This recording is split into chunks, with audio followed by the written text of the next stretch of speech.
So the way we measure performance at 24 slides, or the performance model that I like to run, is I'm very inspired by the process. So that's the way that they do at the Alabama Crimson Tide. It's kind of do your job that Bill Belichick is doing at the New England Patriots.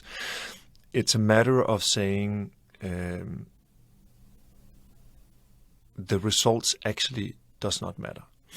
And that's very weird for a sales department to be like, we don't care about the results. But the reason that you don't care about the results is because you become so much better by not focusing on reaching or achieving a certain result. And that part of it I just really, really like. I really like the process because it changes the focus. So the process is basically about saying, we don't care about how far we get, but we care about being the best we can be every day, every hour, every second. So that means as a team, we look at what is the highest value activities we can run, and then we just relentlessly focus on doing that. And if we are doing that and are doing that well, we will end up with a better result than if we did anything else. Which poses the problem when it comes to goal setting, because I don't want to focus on the end target. I don't want to focus on a goal. I don't want to have necessarily a revenue target. I want people to relentlessly focus on maximizing the input or the output that we can do every single day. And I want us to do it because we want to be excellent in mind and in soul and the way that we kind of achieve things.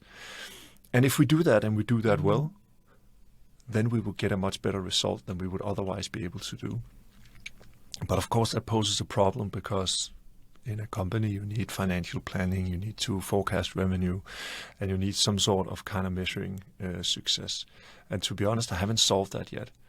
I mean, you look at all of the best sports teams out there, they are all focusing on some version of the process. They are all focused on saying, control what you can control. I mean, if you're a tennis player, you make sure diet is on point, your training is on point, you do everything in your power. You go in, you play a tennis match, and you execute perfectly. You play the best freaking tennis match you can play, and you lose. Then that's a success, right? Because there's nothing you could have done. You were just up against a better opponent. There's nothing in any shape, way, or form you could have changed that. Whereas if you go in and you are not prepared, you eat bad, you underperform what you could have done, but you just destroy your opponent, then in my world, that's actually a failure, because you could have done so much better. And by relentlessly focusing on controlling what we can control and executing on that, we will always be the best that we can possibly be. But that also means that it's hard to really have some external target that we're reaching for, which kind of goes against other stuff. So I haven't really solved it. But I think for now we are running the process. And I think the culture it creates, the performance it creates is by far the craziest thing I've ever seen. But of course it makes it a little bit difficult.